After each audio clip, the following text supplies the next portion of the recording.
നാളായില്ലേ എന്റെ cooking video കണ്ടിട്ട്. കുറച്ച് ഈസിയും പിന്നെ നല്ല യമ്മി ആയിട്ടുള്ള ബിരിയാണി ഉണ്ടാക്കിയാലോ.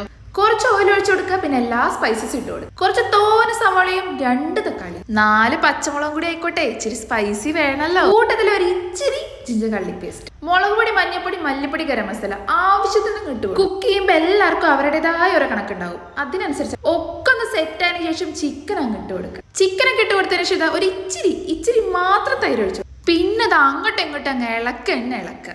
ഇതിന്റെ ഇടയിലേ ഉപ്പിട്ട് കൊടുക്കാൻ മറക്കേ ചെയ്യരുത്. പിന്നെ നമ്മുടെ ബിരിയാണി മസാല അതും കൂടി അങ്ങോട്ടിട്ട് കുക്കർ അങ്ങ് അടച്ചു വെക്കുക. ഒറ്റ വിസിൽ വന്നമോ ഫുൾ എയറും പോയി തുറന്നതിന് ശേഷം ചിക്കൻ കറി പോലെ ഉണ്ടാവും. ഒരു ഫോർമാലിറ്റിക്ക് അങ്ങോട്ടും ഇങ്ങോട്ടും ഇളക്കി കൊടുത്തതിന് ശേഷം കഴുകി വൃത്തിയാക്കി വെച്ചിട്ടുള്ള ബസുമതി റൈസ് അങ്ങ് ഇട്ട് കൊടുക്കുക. 2 ഗ്ലാസ് അരിക്ക് 4 ഗ്ലാസ് വെള്ളം കൂടി ഒഴിച്ചു കൊടുത്തു കഴിഞ്ഞാൽ പിന്നെ ഉപ്പുണ്ട നോക്കണ്ടേ.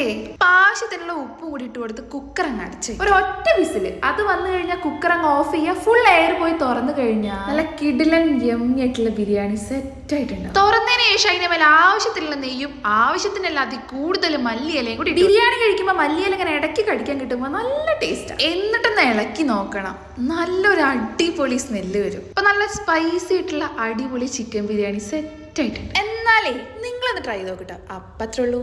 നെക്സ്റ്റ് വീഡിയോ കാണാം. ടാറ്റാ.